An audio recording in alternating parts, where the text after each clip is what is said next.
Hoje a gente vai conversar sobre um evento muito perturbador que aconteceu em Minneapolis. Um tiroteio na Annunciation Catholic School. Sim, foi na manhã de quarta-feira, agora, dia 27 de agosto de 2025. E o que choca ainda mais é que foi durante a missa da manhã. Exato. E bem na primeira semana de aulas para os alunos. Eles atendem do jardim de infância até o 8º ano lá. Uma situação terrível. Muito. A gente está se baseando aqui em relatos da Fox 9, que é local, da CNN Brasil, da Gazeta do Povo. Isso. Para tentar entender, o que aconteceu, a resposta inicial e o que já se sabe, o que foi confirmado até agora. É uma situação ainda em desenvolvimento, claro. Com certeza. Bom, vamos então examinar os detalhes que a gente conseguiu levantar a partir dessas fontes. O local, como dissemos, é a Annunciation Catholic School and Church. Fica na West 54th Street, no sul de Minneapolis. E o ataque começou por volta das 8h27 da manhã. Tem um detalhe importante que as fontes trazem. Às quartas, a escola tinha missa, às 8h15. Ou seja, o ataque começou bem na hora que as crianças, os funcionários, deviam estar reunidos para a missa. Terrível. Exatamente. E os relatos dos vizinhos, que a Fox 9 mencionou, falam de muitos disparos. Muitos mesmo. A ponto de confundirem, né? Isso. Alguns acharam que era barulho de obra, tipo concerto de telhado. Dá pra ter uma ideia da intensidade, né? Nossa. E as primeiras descrições do suspeito, o que apareceu? Olha, a polícia de Richfield, e depois a Gazeta do Povo também mencionou, descreveu um homem todo de preto, carregando um fuzil. Um quadro bem sombrio mesmo. Um fuzil? Isso já indica outro nível de violência. Com certeza. E a resposta das autoridades, segundo todas as fontes, foi, imediata e em larga escala. Não foi só a polícia da cidade. Não mesmo. O painel de chamados do 911 de Minneapolis, que a Fox 9 consultou, mostrou mais de 65 unidades só da Polícia Municipal respondendo. Mas, além deles... Quem mais? Uma presença enorme de outras agências. FBI, ATF, que é a agência que cuida de crimes com armas de fogo, Homeland Security, a Patrulha Estadual de Minnesota, o pessoal do xerife do condado de Hennepin. Nossa, FBI, ATF, Homeland Security. Tudo isso desde o começo? Sim. Essa mobilização toda, incluindo as agências federais logo de cara, chamou a atenção. Essa resposta tão grande, com tanta gente, tantas agências, levanta uma questão, Isso é o padrão para qualquer chamado de atirador ativo lá em Minneapolis? Ou será que a natureza do chamado inicial, falando da arma, do local ser uma escola, já fez tudo escalar para esse nível federal tão rápido? É uma ótima pergunta. Protocolos para atirador ativo geralmente já envolvem uma resposta bem grande, Mas a presença tão rápida e visível do FBI e da ATF pode indicar algumas coisas. Como o quê, por exemplo? Bom, pode ser um reflexo de protocolos talvez mais rigorosos para incidentes em escolas, que são sempre prioridade máxima. Pode ser que a informação inicial sobre a arma, um fuzil, como foi descrito, já tenha elevado o nível de ameaça percebido. Entendi. Ou, pode ter outros fatores de jurisdição, talvez alguma inteligência prévia, mas, nada disso foi confirmado pelas fontes até agora, é bom deixar claro. Certo. O que ficou claro mesmo é que a resposta foi coordenada em muitos níveis. E isso provavelmente foi fundamental para conter a ameaça rápido. A Prefeitura de Minneapolis e fontes da Fox 9 logo confirmaram que o atirador tinha sido contido. Que ele não era mais uma ameaça ativa para a comunidade. Exatamente. A ameaça ativa tinha cessado. E sobre o destino desse atirador? O que as fontes confirmaram? O que aconteceu com ele? Olha, nisso as fontes parecem concordar. Fontes da Fox 9 foram as primeiras a dizer que o suspeito estava morto lá no local. Morto no local. Isso. E aí a CNN Brasil e a Gazeta do Povo, muitas vezes citando a Fox 9 ou fontes delas mesmas, adicionaram um detalhe que parece ter se consolidado rápido. Que seria? Que a morte teria sido por um tiro auto-infligido. Sugere um cenário de suicídio depois do ataque. Entendi. Então a ameaça foi neutralizada pelo próprio atirador, ao que tudo indica. É o que parece. Isso encerra o perigo imediato, claro, mas abre toda a investigação sobre motivações, circunstâncias e, óbvio, começa todo o processo de luto e recuperação para a comunidade. A rapidez com que essa informação sobre suicídio surgiu é até notável, né? Embora nessas situações caóticas, às vezes a confirmação final demore mais. Sim, é verdade. Bom, infelizmente a neutralização da ameaça não foi o fim das más notícias. E aí entra a questão das vítimas, que é onde a gente costuma ver uma certa flutuação nas informações iniciais, né? Sempre acontece nesses casos. E as fontes que a gente tem refletem um pouco isso. Mas todas apontam para uma tragédia muito grande, com impacto terrível sobre as crianças. Sim, os números variam um pouco. O Departamento de Polícia de Richfield e a agência Reuters, essa última citando uma fonte do Departamento de Justiça americano, o DOJ, falaram em cerca de 20 vítimas no total. 20 vítimas no total. Isso. A Reuters e o DOJ especificaram um pouco mais depois. Seriam 3 mortos, e um deles seria o atirador, e mais ou menos 20 feridos. Certo. 3 mortos, incluindo o atirador, e uns 20 feridos. Exato. Só que aí tem a CNN Brasil com um relato um pouco diferente, mas também muito grave. Eles falaram em pelo menos 2 crianças mortas. 2 crianças mortas. Sim, e um número considerável de feridos, pelo menos 16 crianças que estariam sendo tratadas nos hospitais da região. 16 crianças feridas sendo tratadas.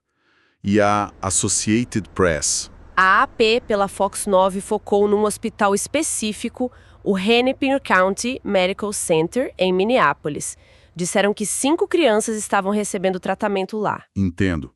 5 num hospital específico, essa diferença nos números é comum, né? Nessas primeiras horas. Super comum, pode ser um momento em que a informação foi pega, sabe? Fontes diferentes, polícia no local, hospitais falando, agências federais, ou só a dificuldade de juntar tudo certinho no meio da crise mesmo. Faz sentido.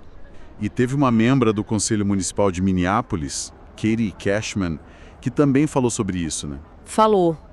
Ela reforçou a gravidade numa declaração mencionando múltiplas crianças e funcionários feridos. Então, o ponto comum em todos esses relatos, mesmo com a variação nos números exatos, é esse foco terrível nas crianças como as principais vítimas, dentro da escola delas, num momento que devia ser seguro, até sagrado. Sem dúvida nenhuma.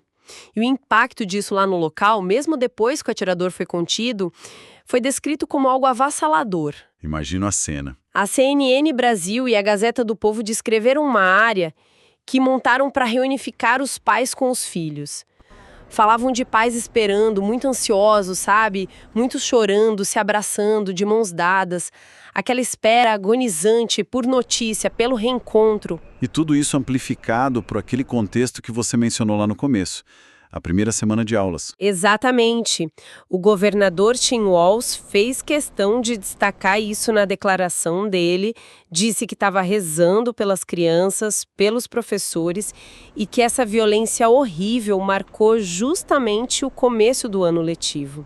Isso mexe demais, né? Quebra a normalidade, a segurança, num momento que era para ser de alegria, de expectativa. Além do governador, outras autoridades locais e estaduais também se manifestaram logo, né? Sim, a resposta das lideranças foi bem rápida. O prefeito de Minneapolis, Jacob Frey, que esteve lá no local, chamou de violência horrível, confirmou que a equipe de emergência da cidade foi ativada. A membra do conselho que a gente citou, a Katie Cashman. Ela também expressou horror, ofereceu apoio para a comunidade da escola e o gabinete do xerife do condado de Hennepin, que estava lá na resposta tática, né? Eles também soltaram uma nota. Pedindo para a população evitar a área, imagino. Isso, para não atrapalhar e expressando condolências. São aquelas declarações que tentam trazer algum conforto, alguma informação, mas que mostram o choque, a gravidade que as autoridades locais perceberam desde o primeiro minuto. E como era de se esperar, a notícia chegou rápido no nível federal. Como é que as nossas fontes reportaram essas reações? É bom a gente só relatar o que foi dito, né? Manter neutralidade aqui. Com certeza. Bom, segundo as fontes, o presidente Donald Trump usou a plataforma dele, a Truth Social, para dizer que tinha sido totalmente inteirado sobre o que ele chamou de trágico tiroteio. Ele mencionou a resposta do FBI, né? Sim, mencionou a resposta rápida do FBI, e a gente já sabe que o FBI e o ATF estavam lá no local, isso foi confirmado, e disse que a Casa Branca ia continuar monitorando e pediu orações por todos os afetados. Certo. E a secretária de Segurança Interna? A Kristi Noem, a Gazeta do Povo citou ela. Ela classificou o episódio como um ataque hediondo e repetiu que o governo federal estava acompanhando de perto. Faz sentido. A presença do FBI e ATF desde o começo já mostrava que o governo federal estava tratando com a máxima seriedade, né? Exatamente, já sinalizava isso. E tem mais um ponto de contexto que a Gazeta do Povo e a Fox 9 trouxeram. Vale a pena mencionar, mas com uma ressalva bem importante. Qual o ponto? As duas fontes reportaram que esse ataque na escola Annunciation aconteceu num período em que Minneapolis estava registrando outros incidentes violentos graves, inclusive tiroteios com mortes na noite anterior e na madrugada do mesmo dia. Outros tiroteios com mortes na cidade. Isso. A Gazeta mencionou isso como um pano de fundo meio sombrio para o ataque na escola. Entendi. Mas é crucial, como você disse, ter muito cuidado aqui, né? As fontes só relatam que esses outros eventos aconteceram na cidade. Elas não fazem nenhuma ligação direta entre esses outros incidentes e o ataque na escola, certo? Seria pura especulação nesse momento. Exatamente. É fundamental separar as coisas. A investigação sobre o ataque na Annunciation's Catholic School está só no começo. Mencionar os outros incidentes só serve para dar um contexto do clima de segurança na cidade naquele momento específico, segundo o que as fontes reportaram. Certo. Não tem nada no material que a gente analisou que indique qualquer ligação de causa ou coordenação entre esses eventos.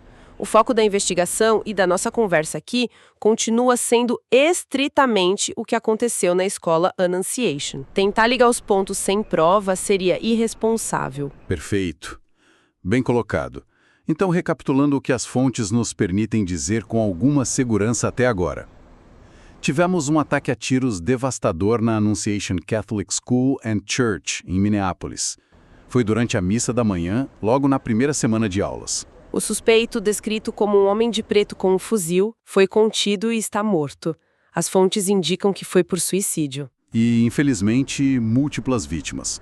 Os números exatos ainda variam, mas falam em cerca de 20 feridos e o mais trágico, mortes confirmadas, incluindo pelo menos 2 crianças, segundo a CNN. E uma resposta massiva das autoridades, envolvendo polícia local, estadual e agências federais como o FBI e ATF, que estavam lá na cena do crime. Isso.